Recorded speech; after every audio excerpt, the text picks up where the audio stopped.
Okay, so thanks for coming on, Lorraine, you guys, and thanks for clicking on Lorraine. And I want to say, first of all, thank you to everybody.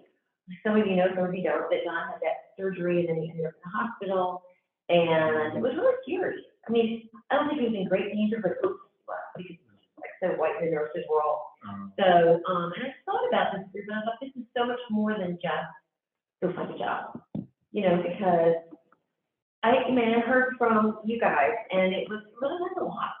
And so, if friendships are formed, even when you get jobs, you know, they stay because it's really meaningful, you know.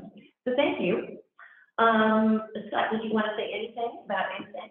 Okay. All right, we'll continue meeting Mondays probably for quite a while now. I think we've got the holidays behind us.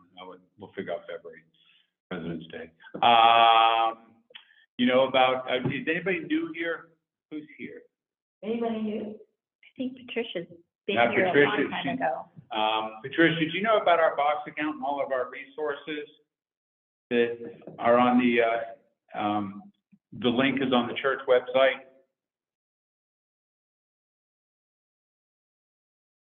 That would be a no. She's gone. She's gone. Okay. No, they haven't got it on that. Yeah, no, okay. Oh, okay. So Krista and Sam. Here comes Sam Grossman too. Forgive excellent prayers. You know this? Yes, she does. All right. Is anybody on Zoom? Are you new?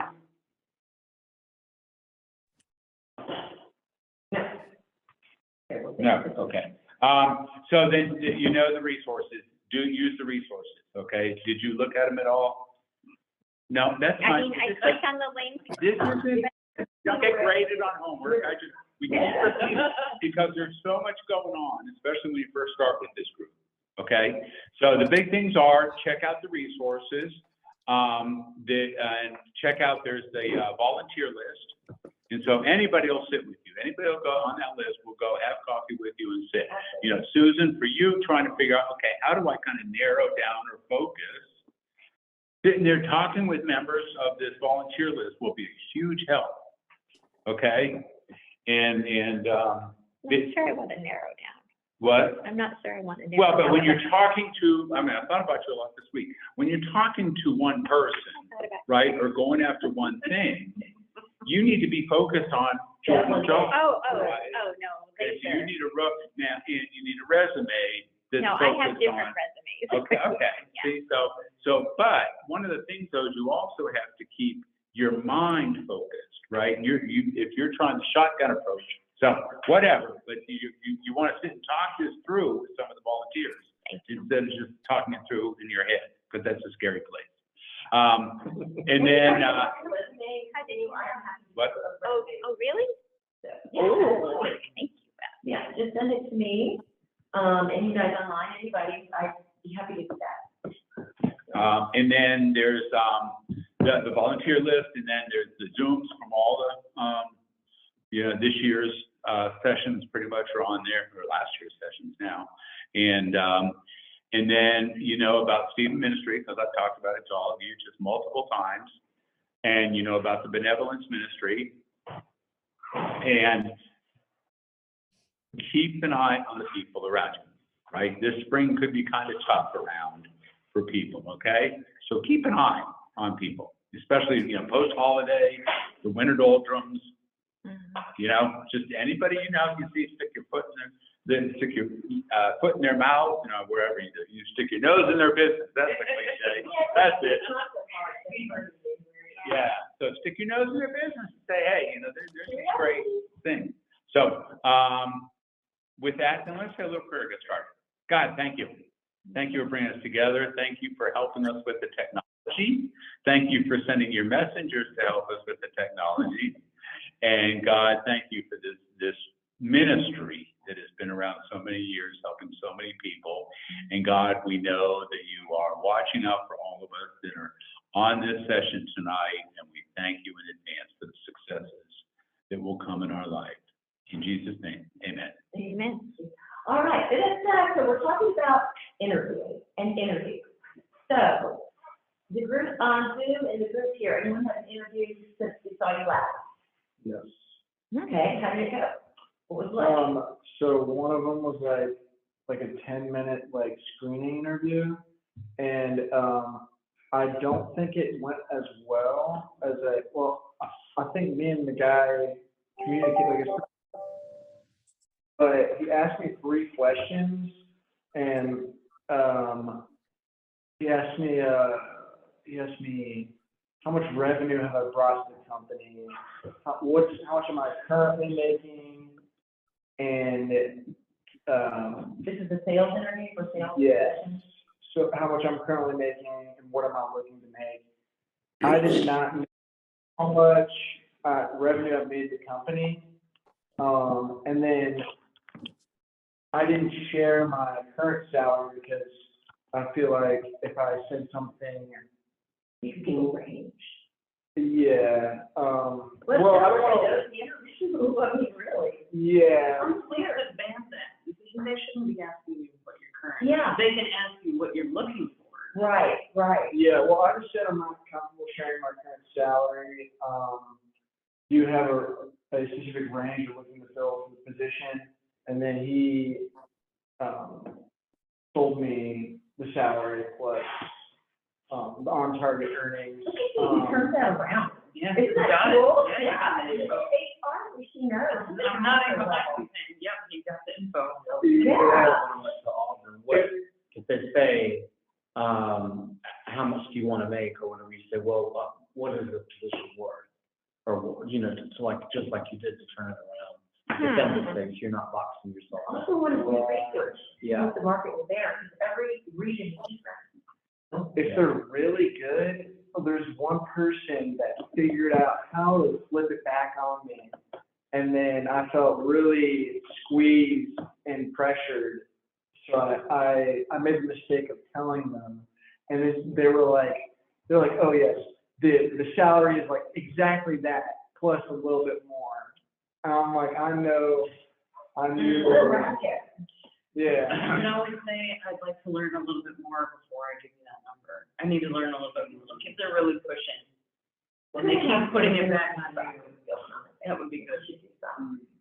Okay, so did you leave with the impression that you might get more from that? He said he was going to my resume to the hiring manager and let me know if he wants to reach out to me. I had another one this morning that went really well, and so I scheduled another interview with Patty, which is a 5 to 7 behavioral question interview Thursday. So that one went well, and then I think I have 2 tomorrow and then 2 Wednesday, just different companies. They're all first rounds.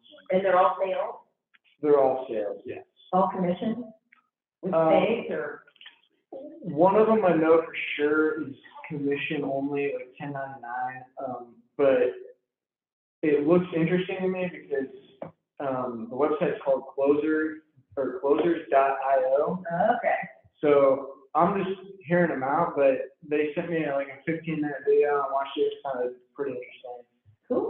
But the other ones are like base plus salary, and they're all. Anything stand out to you, like has it been, what kind of experience have you had in all the So the interviews or the companies that have reached out to me on my LinkedIn, like after like during January,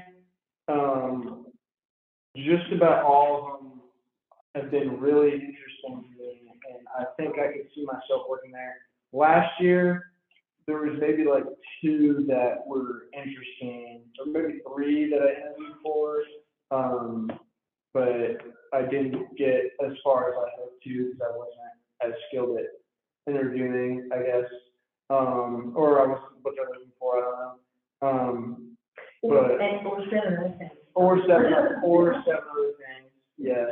Okay, let's look at the resume and get the accomplishments on there, that, so you know the revenue that you generated, and if you need that kind of stuff, so you can tell us. Okay, yes, I send it, is it on that, is your It's- information on yeah. that piece of paper? Yes. Okay. well, it should be on the website. Okay. Okay. It's on the piece of paper too, though? The piece of paper out there? No, it's like it's got Yeah, a list that's of. Taylor. Okay, good. Yeah, The that, volunteer list. yeah, Yeah. I got one. Well, just so you know, I spent, I think, about 3 years working at an outplacement company called Right Management. Thank you.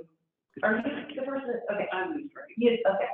And so, those, that population of people were basically baby boomers coming out, you know, they were getting them before retirement, and so worked with them, doing all this stuff, you know, resumes, how do you find the decision makers, how do you, network, and all that kind of stuff. So that's my experience, that's why I'm, because I do know that. Okay. All right, so Karen. Interviews, same thing? Yeah, I had another one today. It was just a pre-screen. It was scheduled for 15 minutes. We went 30. It was for HR director role, but through an agency. So, it went well. There weren't any red flags, but it wasn't to drill down into me yet, so. Okay. What was But it? I'm gonna go to the next step. Okay. But okay, I'm gonna look at the information that she's gonna send me, and if I wanna be submitted to the company, then she'll submit me. So, Okay. I mean, all the requirements, Yay, we'll see. okay. It's a long process, right? So, Jamie, anything? Nothing specific. Okay, how long have you been looking? A while, but I want to make sure that where I find or what I land in is something that I like and not Yes. feel pressured into. How long do you know you like it? What do you like? Well, I mean, I think things that may align to my skill set or the skills, the tasks and things that I've done in the past. Yeah, If they line up with that, then I think it will be an easier fit. But then I'm working to discover other areas or other things that may be better for work. right, and we're at top five. Is it tomorrow? What happens? I think so. Okay. Mm-hmm. You haven't interviewed yet, right? You're still coming in. No, I'm way steps before you all. I've sent some resumes out, but I did make myself a little generic, which made me All do that, guys. $15 at Staples. It's a thicker paper because the blue ink bleeds on the thin paper. Okay. So on the bottom of my card, I just put my phone number and a different email address because I don't want strange people I've handed my card to having my other one and get corrupted. So this is my next job. You're like a creative engineer. Thank you. This creative soul spirit thing going, but then you got Thank the. Nerd, yeah. So on the bottom, I put things that I do, like engineering, petroleum or environmental, project management, data analytics, or if there's something really juicy that's a project with a purpose, you know, I can do something else. Okay. So see how this is a shotgun, but I'd rather have the right job with people I love, with the flexibility I look for, than have to step back into something, like I'm just not gonna do that again. Yeah. So You that's, can be a contractor, solopreneur, you know, whatever. yeah, so to follow up on that, last week you asked me, and I had, thank you, just 1 hour with you guys, my mind was just like, That's good. and then I had an hour and a half of cleanup on the phone after, so that was lovely too. But you asked me if there was anyone I wanted to talk to, and I started thinking, I think I really like, you know how you go across country and you stop at different state parks or whatever? You don't spend the whole time at any one, you just dabble. Yeah. So if there was someone that you knew that does contract work, I think it would be fun to just do like a month here, a month there, and just kind of dabble and just see different stuff. Right, but when you say different stuff, what is that specifically? What do you mean? I mean, it could be engineering, it's definitely not teaching, because, I mean, I think teaching would be great except for the children, so I know that's not a thing. I think it'd be really fun to work like for the DA's office, and just like I'm a killer research, like you could call it stalking, but I think researching is a bit less creepy way to say it. And putting data together. I think it'd be fun to work at the DA's when they've got too much work, but they got to convince a jury. And sadly, I just want the prosecutor side, but you know, do where you are. But just like to put the storyboard together and the facts and charts and stuff. So what shows do you like to watch? You like those kind of shows? I do, but it's more from the engineering, where when I started my last job, everything was just paper and sentences and paragraphs. And I just like, give me pictures. I don't like to read words, just give me the pictures, because that tells a better story to me. Yeah. So using that for a different purpose. You're a I guess. visual learner. Absolutely. Yeah. So, anyway, I don't know. I'm just We're thinking, going to see your resume. okay, yeah, Yeah, you don't mind. yeah, happy to. So I have a question. Okay, so, one of the interviews, they wanted me to submit all my information into this portal, for them. And, on the thing, like on the disclaimer, there's like a big, long disclaimer. And it says, any, false or misleading information will be disqualified. I was wondering, is it false or misleading if, okay, so it's like my resume, it says like sales, business development, account management kind of thing on the resume, just all my things. Yeah. But it says, card market from 2020 to today, to present, but I have not been doing the sales that full length of time. I started off in the warehouse, and then I got into sales, and then I got out of sales to find another job. I'm still working there. Okay. But I think that- Like, how do you tell that story? How do you link it together? Maybe how I tell a story, and also would that be misleading just to throw my resume in that Yeah. file? Can I've got a lot of conflicts, but sometimes I'm reluctant to jump in. So it's okay to change the title around a little bit and to say that you work in another department than you did. You shouldn't do that. So, you know, most of this is not going to be verified, but if you do work for a company that verifies past employment and they find that out, so I did this a lot. So when we would get a discrepancy and, you know, if it's a few months, I didn't even bring it to the hiring manager, but sometimes it was a year or more. I would take it to the hiring manager and say, hey, you know, something's wrong here. And sometimes it's an accident. Sometimes people, you know, they type it in wrong or they forget a date. But if they find that out and you can't justify that verbally when they have the discussion with you about that discrepancy, then they'll pull off first. So be careful with it. You know, you don't want to fudge too much. So if you were at one company and you're still there, great. Leave it on to present. There's nothing wrong with that, but don't say that you've moved to the sales department if you're not in the sales department. So what I've done with that is you say one company, then you list the titles and positions underneath that and the times that you had that position. So you can show that you are at the same company, it's continuous employment, that this year was doing this was doing this. Which the top is the most So for me, like, I feel like it would look weird if I put, I don't know what it would be called, warehouse person, warehouse associate or something, sales, business development, and then back to warehouse associate. Did you do those jobs? Yes, I did. Yes, Okay. that's the order that it happened. I started off in the warehouse, and then I moved into sales, Oh, and then kind of the growth stopped happening. Like I wasn't, kind of stayed stagnant, So they and moved you back. so I asked to move back to the warehouse to look for other jobs because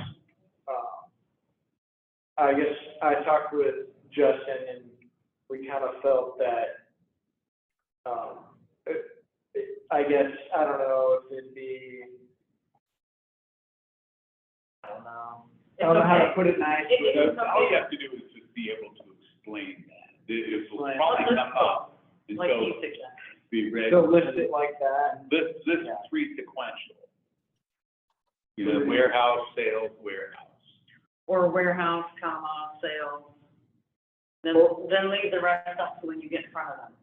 Or someone did tell me at lunch today, guy at work, he said to under my sales thing, list in because I have these bullet points of prospective new clients and closed sales and things, but I can add bullet points to say cross-train in production departments and I like that word. helped, just throwing it in there And just kind of clumping it all together rather than putting, or would that be misleading? Or would that be bad? So, Not if you did it, not if you did the work. I don't think that's misleading. Okay, well, I tell you what, why don't we get together, we can get together and talk more specific. Okay. There's a few people in here that also want to say something, and then I want to share, like, about the Oh, rate. yeah. Yeah, that'll be helpful, but yeah, so, but I would say initially, bunching them together, then sound like that, so. But include them in some way. can I Yeah. just, All right, so, go ahead. 30 seconds. The newbie shouldn't have questions, but I want to know, like, why did you go back to the warehouse? Like, to have that one locked down. Right, okay, That's what you'll have to be ready to answer. okay. I'll write that down. Think of that. So, okay, so our Zoom people, who wants to go? Monty, Monty? unmute yourself. Monty. Hey, I'm Monty Martin. Actually, can you hear me? Everybody good? Yep. I just have a quick interview thing to share that I'm trying to figure out how to handle. And it's with I have two different organizations. That one I was actually contacted by, it was a former grant, I was a grants manager, so it's a grantee that I was working with. And another one is a really well-known nonprofit. And in both of them, I've had the first interview and we're moving into the second, but I've worked with the state and federal government for the most part, and city government part of that, most of my career. But the challenge I find with nonprofits and is that they don't post salaries and on their job postings, and even in the initial interviews, like I've had them ask what I make or have been making, and I also had them ask they're not saying what the salary is, and I don't want to just come right out and ask, but I also they're both organizations I'd love to work for. Is there a way to research? I mean, if you research the role or the title, it would make sense that you can speak to it. Say, well, in my research, I know that in Nashville, that title or role ranges from, X to Z. So that and then they know because what you would make here is going to be different than what you would make in California for the same job. So that information is available. Karen, what do you think? Yeah, exactly. And you can even find out sometimes what the others in that title at that company have been making. Yeah, Glassdoor.com. Glassdoor has all kinds of There advice. used to be different sites you could go to find a bucket of goods in a general city, just compare cost of living. Oh, yeah. Cool. That's good. Okay. And I Does guess, that help? I guess the challenge is it's like one of the organizations, she said, oh, we're basically developing the job, and she gave me the title program manager as the job title. It's for a healthcare nonprofit, a foundation. But in the interview, she talked to me about doing everything from entering invoices into QuickBooks. That was something that she asked me, do you know how to do that? To, writing grants for federal grants, to, developing newsletters and communications with their different members. So it's kind of like, I keep finding these job titles in my area of what I've worked in that are really vague. And it's not, and it's hard, like it's program manager or project manager, and it's very vague for nonprofits. Sometimes even what they want you to do is very, it's very broad. Create this role. Is that right? In that particular. They have a bunch of miscellaneous tasks that need to be done. Right, And they're trying to fit it into one position. right.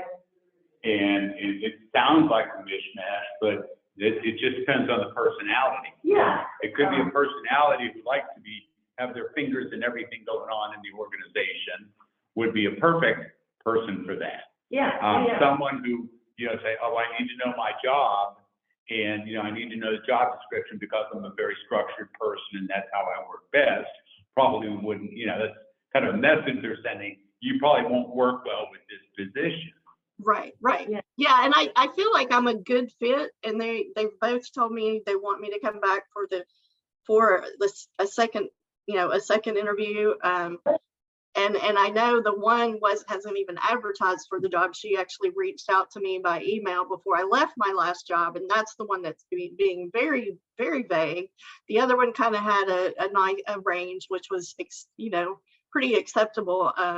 But this last one that I spoke to, I mean, she's like, she was selling me on the organization, which I was like, great. That was kind of nice, but I've had the interviews where then it gets down to it and it's like half of the salary of what, and I don't want to waste.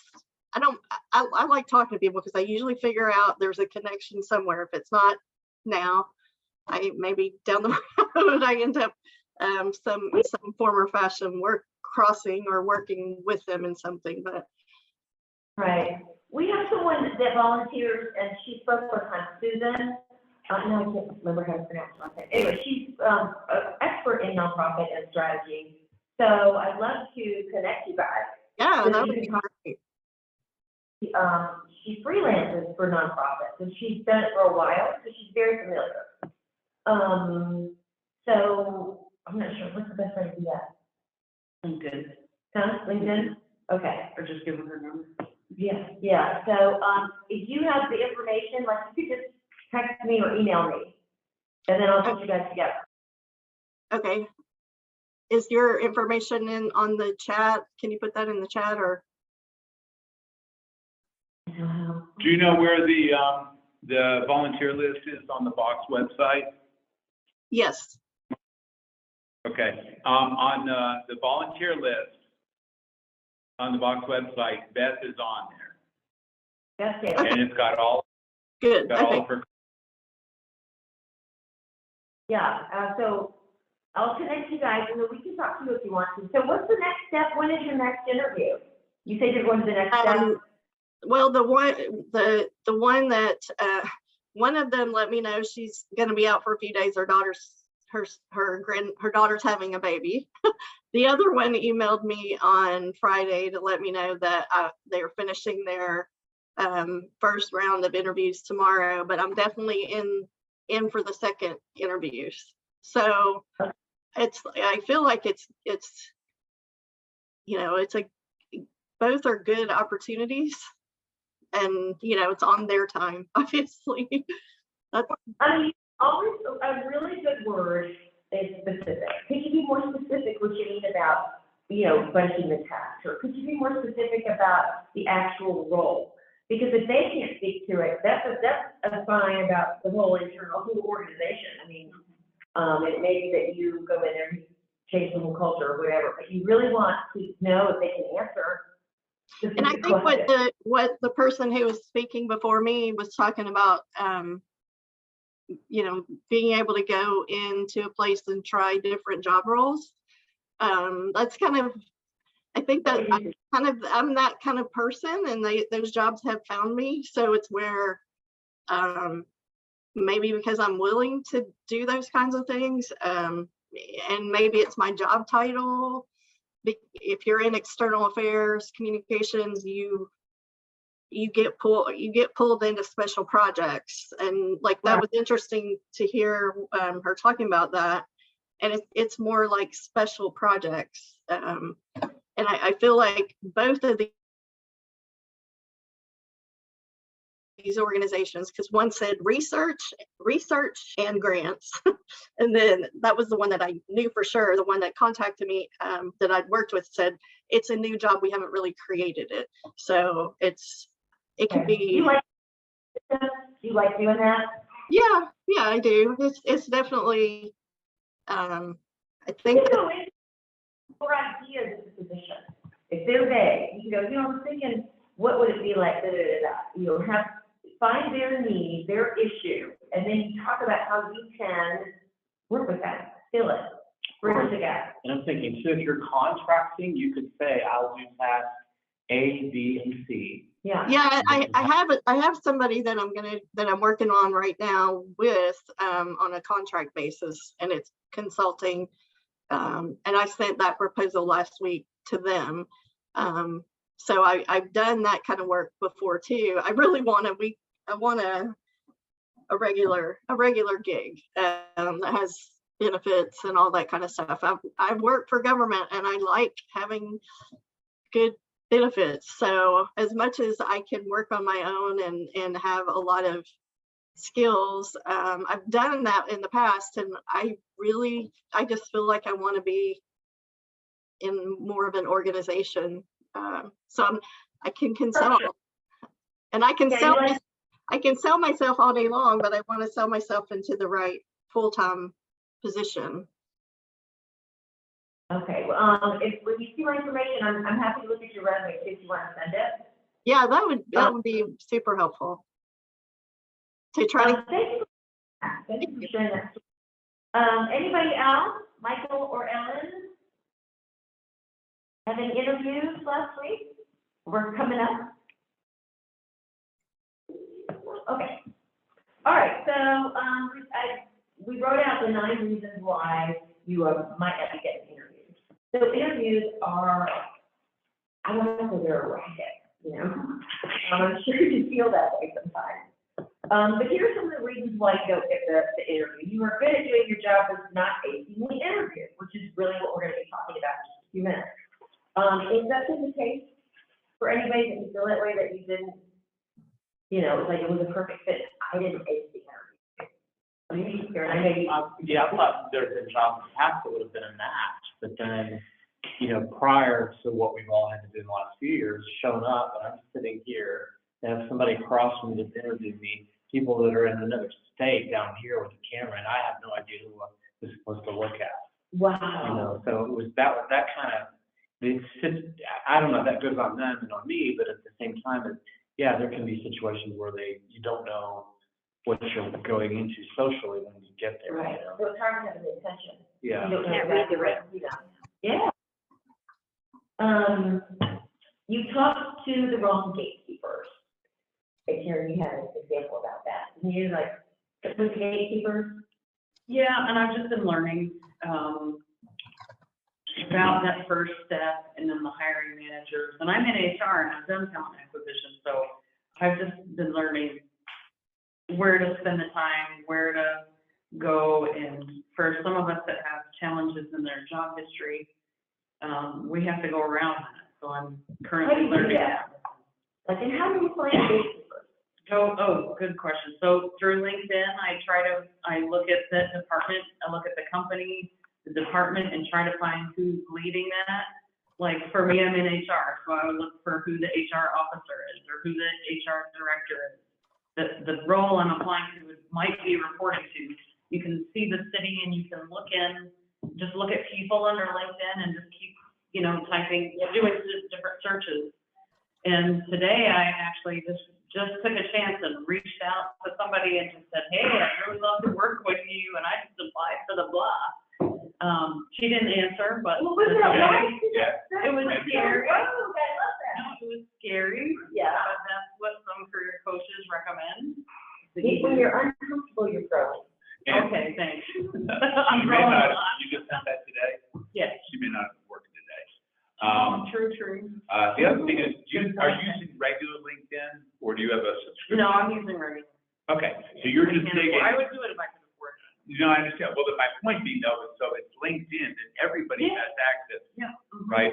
So if we don't subscribe, which I don't either, then I have the ability to do what you just did. Yeah, And just absolutely. say, you just log your way through Yep, and just keep Trying different doing the things, list, search, trying yeah. different things, making notes.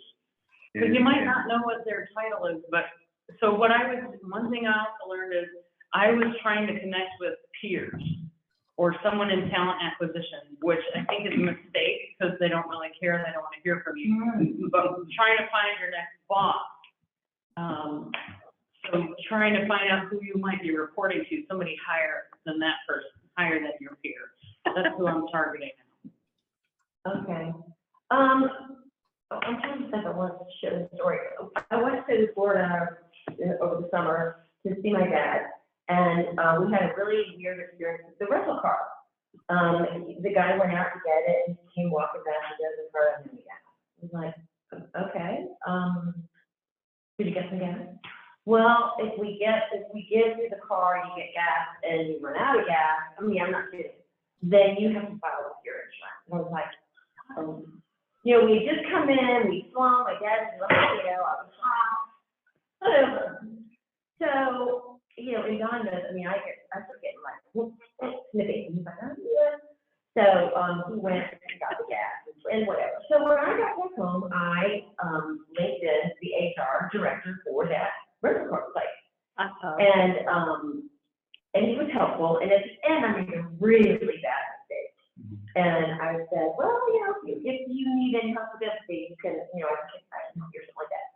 And he goes, that is a really bad way to try and get work. He thought I was faking all of that, you know, like made us some something. And so I was like, oh, you know, I could see why you would think that, blah, blah, blah. Anyway, you know, we share stories about our families, and I'm going to do a workshop for him. So he wouldn't accept that, right? It's like, and we even kind of got all on the wrong foot because he thought I was being taken advantage of, whatever, trying to get into his world in a non-honest way. But you just never know where a conversation's going to lead. You know, So and you you come hard to complain about their service and you got a job. Yeah, and then he's like, anytime. I'm gonna try that. Let me know. You know, when I got to figure it out. So, yeah. And I was embarrassed when he said that's a really bad. I was like, I'm way too old to do something like that. It was supposed to just be funny. Like, oh, well, you know, they might get a little empathy. I can come, you know. And he's like, that's really, yeah. Anyway. It was different. Okay, so the next interviewer is not good at interviewing. That is the most frustrating thing. And a lot of interviewers are young. They don't get a good job. They figure that out, especially if you are older, interviewer. So what do you think is a way to get around that? Like, how do you get better than the interviewer? Or maybe you just can't, you know, and that's definitely one reason why you don't get it. I don't have an answer, but I have a story where somebody once asked me if I wasn't worried about my ovaries in an interview. I was environmental engineering. And That's your ovaries? Oh, Yeah. because of the right, yeah, but I'm pretty sure that's not in the handbook. I'm pretty sure that was a wild, weird question. Yeah. What did you say? That was 1989, so I can't remember exactly. I did tell him, I got the job, but I did tell him multiple times later that that was inappropriate not to ask it. And he's like, yeah, whatever. Anyway, sorry. No. Okay, so I'll just kind of go through these. It's not your problem, it's just a long fit. Have you ever been on an interview and you know, I'm just a get out, but this is gonna be good? No? Yeah. You have, okay. Okay. There's a preferred internal candidate. I was asking Karen about that. I know a lot of guys can talk to HR. Is that like just, we really are gonna hire the internal candidate and we're just gonna post it, and your opinion is that it's like just fair to give it, you know, a fair chance to everybody, and if the internal candidate is better. No, there's some debate over people doing fake interviews. I've never had a leader ask me to interview anyways because we need statistics. Nobody does that. I read an article, but I just don't believe it. I'm sorry. But there's no law that says the company has to post. Some government agencies are different, I'm sure, but just regular companies, they don't have to post. They can do what they want. But if they have an internal candidate, it's polite to post. So even if they don't post externally, and they post internally, put it on the board, and I've always advised leaders when they tell me, well, I already know who I want it to be. Okay, but you go ahead and interview any qualified candidates anyway. So this is internal, not external. We didn't talk about that. Right. There's just some laws when it comes to dealing with international people that are coming here from elsewhere. They have to post a job here to give people their qualified chance to apply and interview. And then if there's a qualified candidate from this country, then they can consider candidates from other countries. Okay. That's the only exception I think to that. And then I also think too, if there are jobs, like I can think of the company where I work, where they may or may not know if they are going to be able to move forward with hiring someone based on a budget or not. And so they're gonna post a job, and they may not know until they post that job that 5 people at the company want to apply for that job. Right, yeah, You know, yeah, so okay. I remember at Vanderbilt, it was, you know, they had so many jobs, we could just go around. I mean, technically in your head, you really couldn't, because it's hard to get jobs when you had a job there, so. But they had that advertisement. Okay, so, all right, so we're gonna talk about this a little bit, and you'll hear me talk about it throughout. So the interview, the way I set this up is, initially is, let's see if I can do this. How do I get this submitted? The arrow key down. Or just with the enter key maybe. Oh, there we go. Okay, so that's, thank you.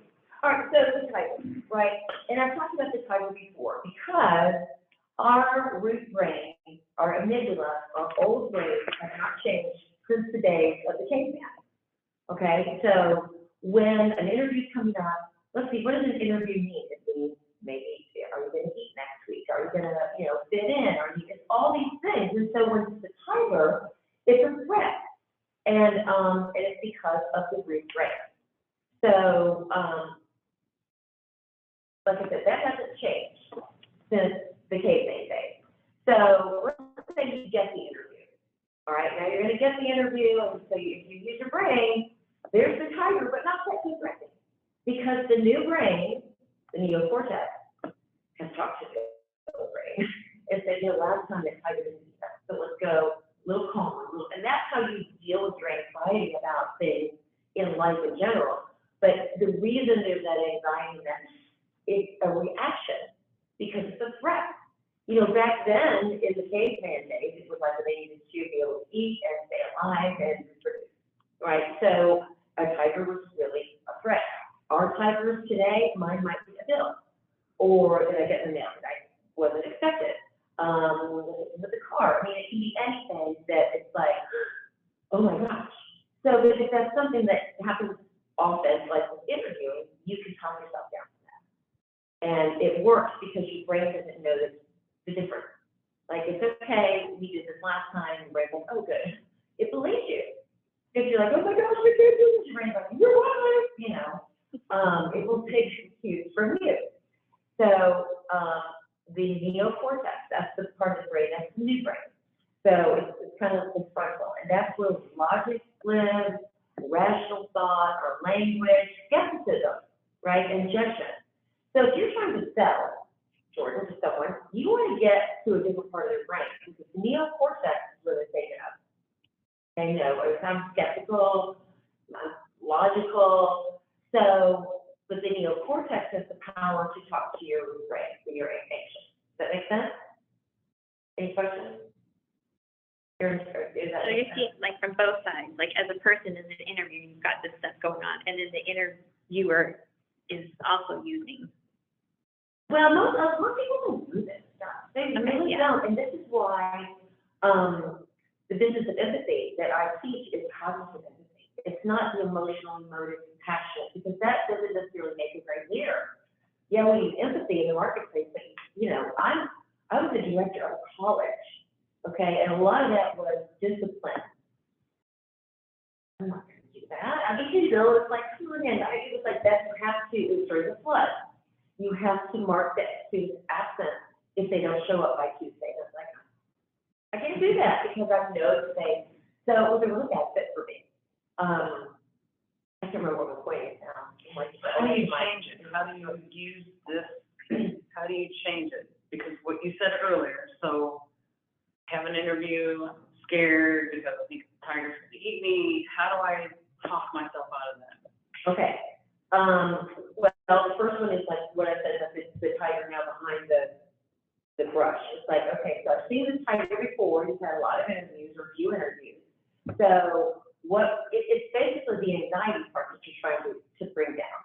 So you just talk to yourself. You just I'm talking to your root instinct brain, the instinct brain that's afraid. I have a weird example that might actually apply. So I'm going out. My parents will never listen to this, just spend time with my parents, and they're challenging.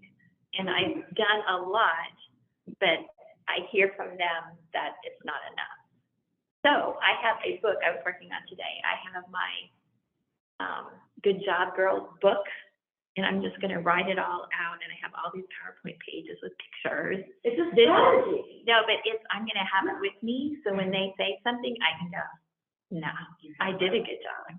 So it's my, like, when the anxiety comes up and the wrong voice is listening, I can go, no, last week you wrote, you did a good job on this, so just don't. And you It's kind of like paper. my, So that it's works on for you. paper, so, but it's, I'm gonna like carry it with me when I'm seeing them, they're not gonna see it. Very But good. it's just like, I did this well, and I did this well, and even though I'm nervous, I can come back, like, I said that, and I believed it when I wrote it. So So it's that kind is of the logical part, like you wrote it down beforehand so that when you get triggered, yeah, if and that's not enough and your root rage. yeah, then I'm gonna, You well, I'll let got you know how it works. Yeah. In like 3 weeks, but it's, because I get really anxious, and I'm like, no, I'm just gonna go, no, I got this, I did a good job. Thank you. Awesome, thank you for sharing that. So does the most qualified candidate always get the job, true or false? No. We know that's false, right?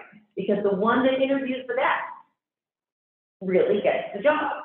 So now we're gonna go to, everyone has a story. What is it that differentiates you from everybody else? Let's say everyone here is the same resume. Not everyone here has the same story at all.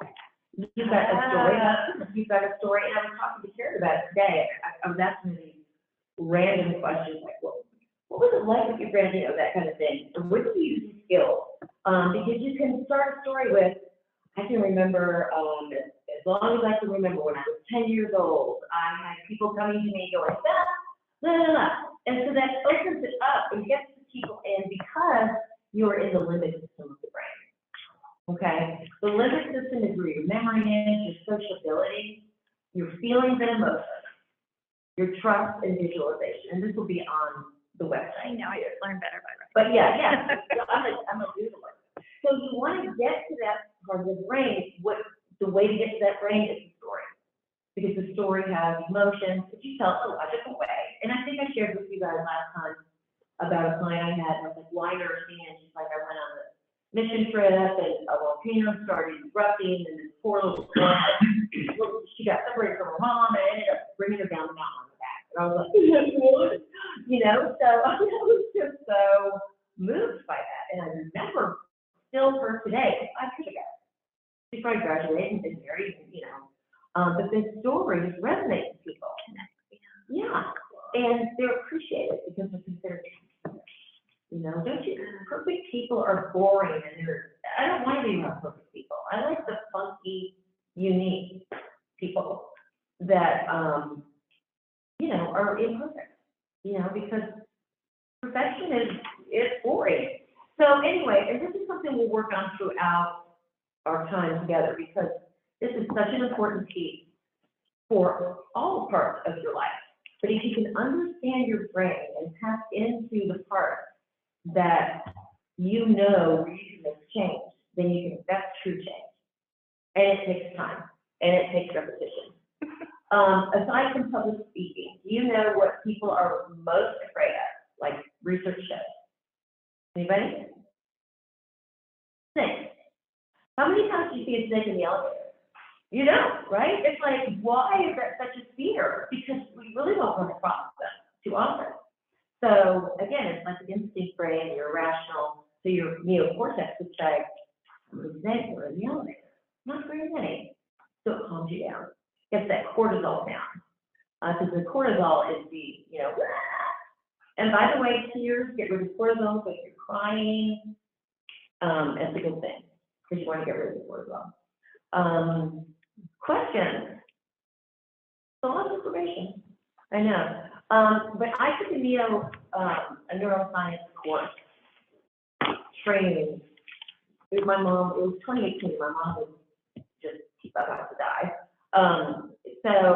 But before that, I remember reading that empathy was the #1 skill. And I was like, oh, really? A skill? Because I'm like 100% feeler, right? I'm like, there's no way that you can learn how to feel.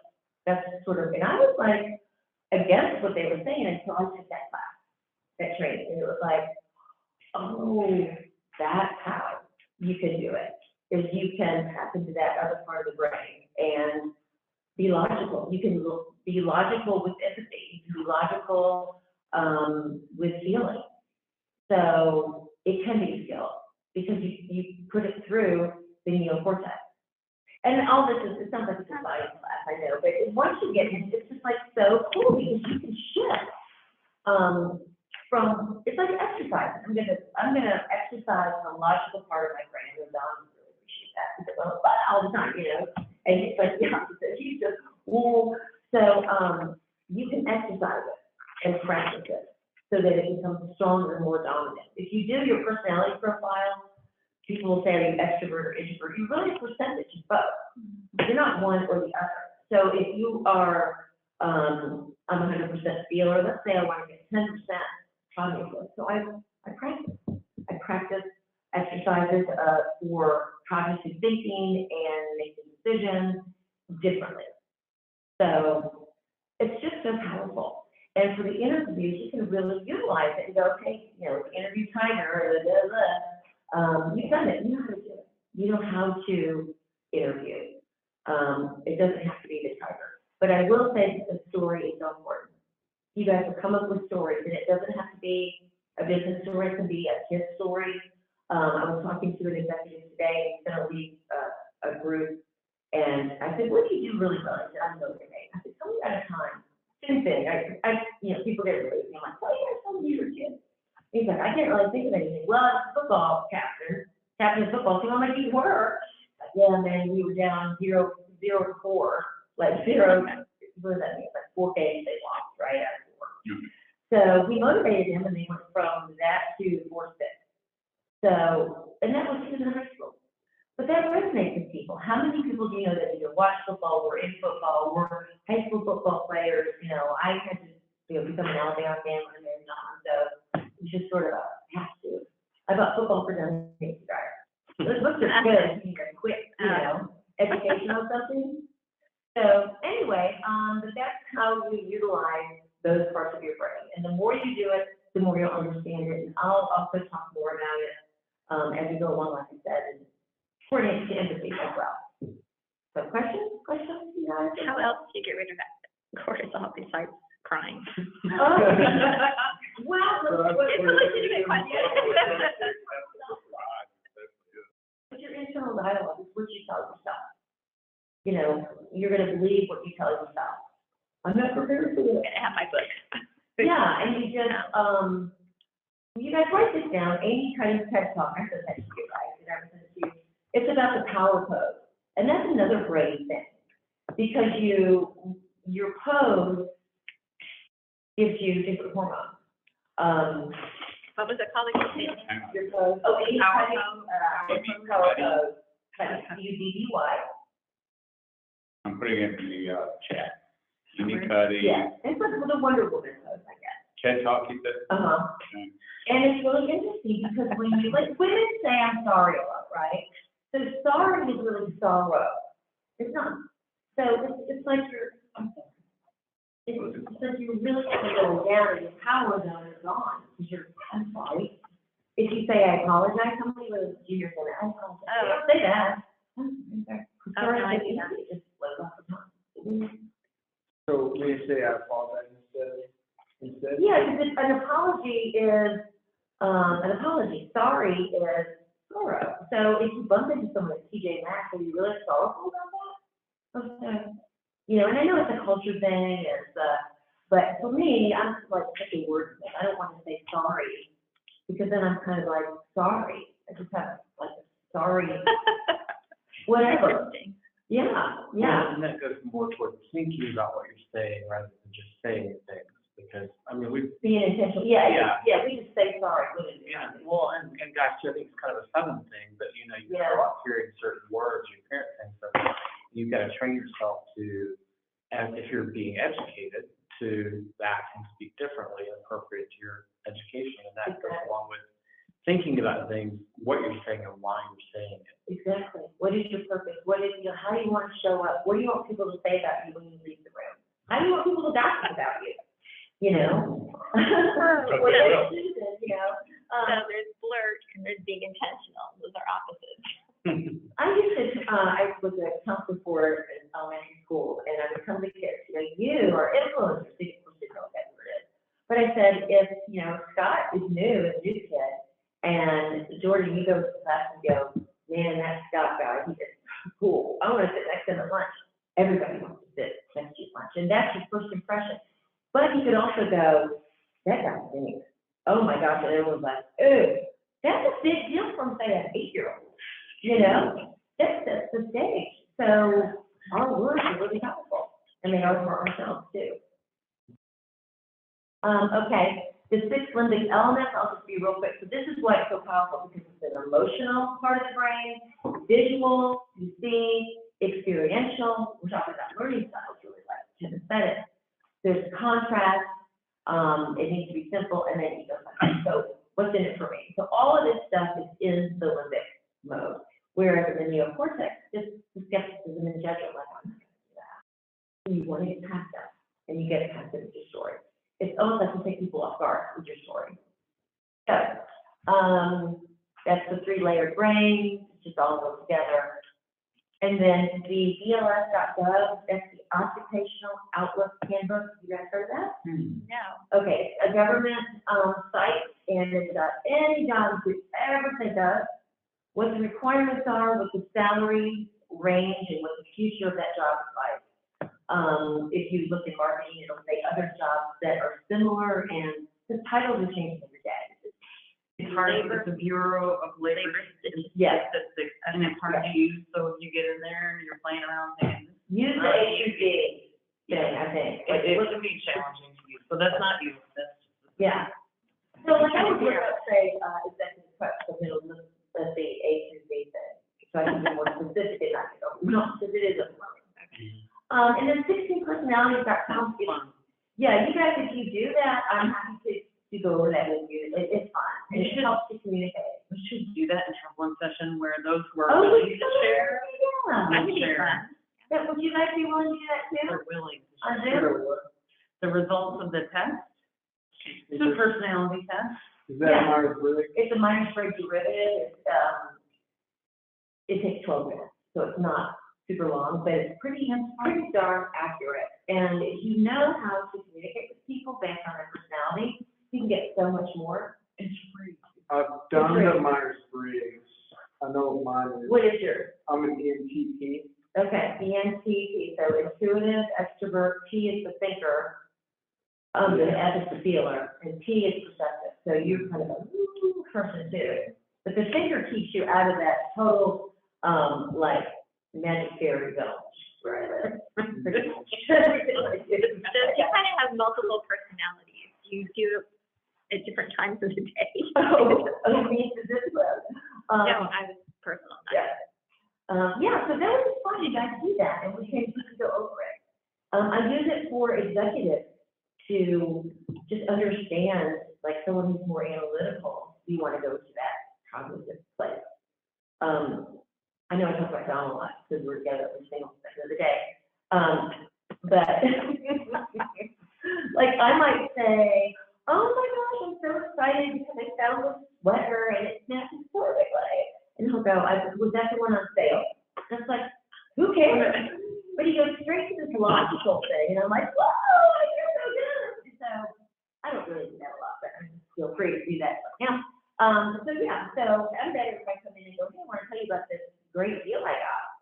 Because if I do that, I'm going to get the response, and it's going to get what I want more. And that sounds like manipulation, but it's to me, it's strategy. Human interaction, we all do Exactly. it, right? I speak in your language. Right. It's the same thing about marriage. I don't surprise her. Yeah. Right? I'm very methodical about giving any type of off-the-wall news. Yeah, I But call those drive-by. it's just like jobs. I mean, Yeah. bosses think, don't bring me surprises. If you think there's something going wrong, say something now. I said, yeah, but you're gonna wanna know all the facts, and I'm not gonna have them then. Yeah. Well, I don't care. Until you don't have all the facts, then I'll care. Yeah, that's right. And now someone like Don who's a fact person, because he's all logic. Right, but if you wait until you got the facts, then you're surprised. Oh, yeah, you're right. That's a problem. Catch 22. Yeah. Yeah, well, see, you learned, and you learned the style. Right. If you you are interviewing and it's just like, you get the same result over and over, you want to change something. You want to change either how you present, how you talk, how you respond, and if that doesn't work, then you change it up again. And that's the same with relationships, it's changing the dance. You know, what worked before, 2 years ago, when maybe you were looking for a job, doesn't work now, because the job market has changed. And it's the same with coping mechanisms. You know, you do stuff and then in relationships, it's like, it doesn't work so well anymore, you know. So, that's it, that's what I got. Any questions? That's cool. Okay. I want to read the book. Thank you, Beth. Yeah, absolutely. Yeah, it's just so fun. All of this stuff is so fun. We've got some brain exercises. So it is cool. Oh, I just closed them off. I didn't say goodnight or anything. I just closed it off. Well, it's still there. Okay. From that. You don't have that much power. I don't want that much power. All right. Can I ask a question of the attendees? Is there anyone on the call that's really good at telling their stories? Because I've totally been misreading this and doing it wrong, thinking work story, professional story. But that's not what your story is your life. I've got to Is there anyone that's good at that would be willing to network with me on that? If you don't want to say in public, thanks, Beth. Okay, that's what you're hanging out. No, there is a template. Have you guys heard of Simon Sinek? Mm-hmm. Oh, yeah. Okay, he's the why story. That's where this whole story thing came Start with from. your why. Yeah. Exactly. Why do you do Why? that? And there's usually a stage, and it could be a parent, it could be, and so you bring the story back around to the person. You know, it's about the job, it's about them, but it's about how you get there. So, and especially if you talk about little kids, like when you were a kid, that's just, it takes people off guard. And if you're mean to yourself, you guys, a great strategy is get a picture of you when you were a kid, because you can't say all that mean stuff to yourself if you're looking at a picture of yourself. It really helps, because I look at myself and go, I think I was so grown back then. I'm adorable. It's like, well, you won't be able to be mean to yourself. I might have to put that picture in my notebook. Yeah, that's right. I want to do that. All right, you guys, well, thanks for coming out in the rain, and next week, we'll be here. Thank you. I won't be, well, I might be there. Oh, okay. But don't I'll be in the like that too much. Yeah. Well, I'll be in California. You can hear Beth. Thanks for around. I don't think you think it. All right, folks on Zoom, good book. Monty said good book. Yeah, good book. Start with why. Yeah. The Simon Sinek book. I'll bring my book next week. I've got it. I've got it, yeah. We'll see Cool. why. What? Have a great week, folks on Zoom. Thank you. Thank you. All right. Okay. Thanks, bye. Thank you.